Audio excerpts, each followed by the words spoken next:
Ben, moi, quand j'étais en recherche d'un programme, quand j'étais au secondaire dans les années 90, ça fait quand même un petit moment, le Cégep Montmorency, ça faisait pas très longtemps qu'il avait lancé ce programme-là de niveau les 3 années techniques. Moi, j'avais un intérêt vers les arts, vers l'histoire, puis sans trop savoir c'était dans quoi je m'embarquais, finalement, j'ai décidé de m'inscrire, puis je suis rentré en technique de muséologie, là. Ben, moi, ici au Musée canadien de l'histoire, en fait, c'est une belle continuité de ma carrière. En fait, je suis le responsable de la scénographie et des productions médiatiques. Donc, la scénographie, pour nous, ce que ça veut dire, en fait, c'est ce qu'on appelait auparavant le fameux design d'exposition. Nous, on a eu un remaniement au niveau de nos processus, puis au niveau organisationnel. On a décidé de changer le nom de cette branche-là de la muséologie pour maintenant dire scénographie, parce qu'on est plus proche justement du monde scénographié. On s'identifie plus à ce terme-là qui vient de l'Europe surtout. Donc c'est ça. Puis ça, c'était le côté plus design d'exposition, donc le 2D, 3D. Pour le côté des productions médiatiques, en fait, c'est que les productions médiatiques sont devenues un nouvel outil de muséologie maintenant. Puis nous, c'est important pour nous d'avoir c'est ça, cet outil-là dans notre gamme, dans notre boîte à outils pour pouvoir élaborer des concepts d'exposition puis pouvoir donner des expériences plus variées à nos visiteurs. Moi et mon équipe, là, que ce soit, ben c'est ça, j'ai des producteurs en médias, j'ai graphiste, designer d'exposition, donc toute mon équipe à moi, c'est qu'on on est vraiment comme les pieds joints dans les expositions. Donc le développement des expositions, on a un processus ici, donc on fait les concepts préliminaires, on fait les concepts finaux. C'est nous vraiment qui travaillons pour faire toutes les expositions temporaires ici au Musée canadien d'histoire.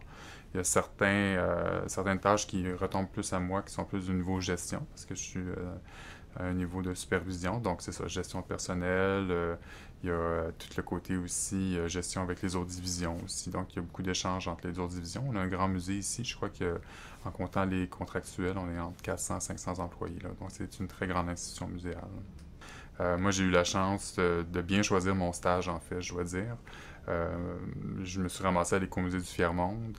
Puis mon stage a déboulé en emploi d'été. L'emploi d'été a déboulé après ça en emploi contractuel pour 4 années. Donc pendant 4 ans, j'étais un employé permanent de ce musée-là à Montréal. Puis j'étais déjà plongé dans les expositions à ce moment-là. Donc je faisais la conception des expositions. Il y avait un côté aussi graphisme qui s'était rajouté. Puis ça a vraiment lancé ma carrière au niveau muséologie, mais plus au niveau de la conception des expos. Plus tard, j'ai fait des aventures un peu en sortant des musées. J'ai été travailler dans le monde télévisuel, tout ça, donc le côté média s'est rajouté.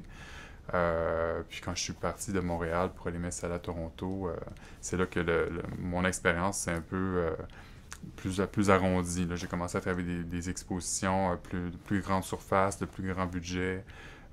J'ai voyagé aussi beaucoup. J'ai eu la chance de faire des expos aux États-Unis. J'ai travaillé en Europe aussi.